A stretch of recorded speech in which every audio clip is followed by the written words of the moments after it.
बहुत सालों पहले भारत में मगध नाम का एक राज्य था। वह राज्य बहुत ही संपन्न था। राज्य में एक सोनापुर नाम का गांव था, जहां के लोग अपना सारा काम दिन में किया करते थे, लेकिन रात होते ही सारे लोग अपने घर के अंदर चले जाते और कोई भी रात के समय अपने घरों से बाहर नहीं निकलता था। लोग ऐसा बस एक ही कारण से किया करते थे और वह था अंगुलीमाल। अंगुलीमाल बहुत ही खतरनाक डाकू था, जो लोगों को लूटकर मार देता था। वह लोगों के बीच डर बनाए रखने के लिए मारे हुए व्यक्ति की उंगलियां काटकर उसकी माला बनाकर पहनता था। अंगुलीमाल मगध की एक गुफा में रहा करता था। वह जिस जंगल की गुफा में रहता था, लोग वहां से गुजरने से भी डरते थे, क्योंकि सबको अंगुलीमाल से बहुत डर लगता था। एक दिन गौतम बुद्ध सोनापुर से गुजर रहे थे कि तभी उन्होंने लोगों को चिंतित देखा।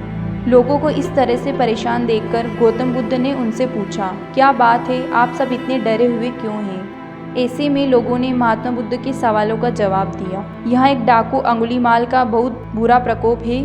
वह लोगों को लूटकर मार देता है और उनकी उंगलियों को काटकर उसकी माला बनाकर पहन लेता है। इसलिए हमारे गांव के लोग बहुत डरे हुए हैं। अब आप ही बताइए कि हम क्या करें? अच्छा, ऐसी बात है तो फिर वह अंगुलीमाल रहता कहाँ है? महात्मा बुद्ध ने लोगों से पूछा। ऐसे में एक व्यक्ति सामने आया और महात्मा बुद्ध से बोला, वह जंगलों में रहता है। जंगलों के अंदर एक गुफा है जिसके अंदर अंगुलीमाल रहता है। यह सब सुन लेने के बाद महात्मा बुद्ध अंगुलीमाल से मिलने जंगल की ओर चल पड़े। सोनापुर गांव के लोगों ने उन्हें रोकने की बहुत कोशिश की, लेकिन फिर भी वह नहीं रुके और जंगल की ओर चल पड़े। जैसे ही वह जंगल के पास जा पहुंचे, तब अंगुलीमाल अपनी गुफा में से निकलकर हाथ में तलवार लिए खड़ा हो गया। गौतम बुद्ध ने अंगुलीमाल को अनदेखा किया और आगे बढ़ चले। यह देखकर अंगुलीमाल बुद्ध का पीछा करने लगा।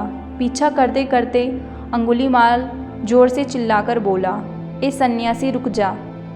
मैं तो रुक गया, तुम कब रुकोगे? तुम अपनी यह हिंसा कब बंद करोगे? महात्मा बुद्ध ने कहा। ऐसे में अंगुलीमाल क्रोधित हो गया। फिर उसने गौतम बुद्ध से कहा, सन्यासी, तू मुझे जानता नहीं है। मैं इस राज्य का सबसे शक्तिशाली मनुष्य हूँ। मैं नहीं मानता कि तुम सबसे शक्तिशाली मनुष्य हो। गौतम बुद्ध ने कहा। यह सुनकर अंगुलीमाल बोला, अच्छा, अगर ऐसी बात है तो तुम ही बताओ कि मैं ऐसा क्या करूँ जिससे तुम मान जाओगे। तुम जाओ और उस पेड़ में से 10 पत्तियां तोड़कर लाओ, महात्मा बुद्ध ने कहा। महात्मा बुद्ध के कहने पर अंगुलीमाल ने वही किया।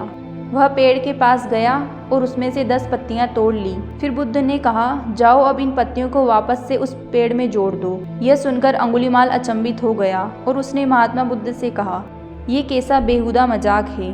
भला कोई पत्तियों को तोड़कर वापस पेड़ से जोड़ सकता है क्या? ऐसे में बुद्ध ने कहा, तुम खुद को सबसे शक्तिशाली कहते हो और इन पत्तियों को जोड़ नहीं सकते? अगर तुम किसी को जोड़ नहीं सकते तो उसे तोड़ो मत। अगर तुम किसी को जीवन नहीं दे सकते तो उन्हें मारो मत। यह सुनकर अंगुलीमाल की आंखें खुल गई। वह बुद्ध के चरणों में गिर गया और उनसे माफ़ी मांगने लगा। इसके बाद से अंगुलीमाल ने बुरे काम करना छोड़ दिया और वह महात्मा बुद्ध का शिष्य बन गया।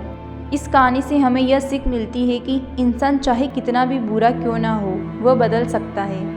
तो दोस्तों, कैसी लगी ये कहानी? कमेंट करके ज़रूर बताना। ऐसे ही अपने जीवन को बेहतर बनाने के लिए वीडियो को लाइक करके चैनल को सब्सक्राइब जरूर करें। मिलते हैं अगले वीडियो में, तब तक के लिए अपना ख्याल रखें।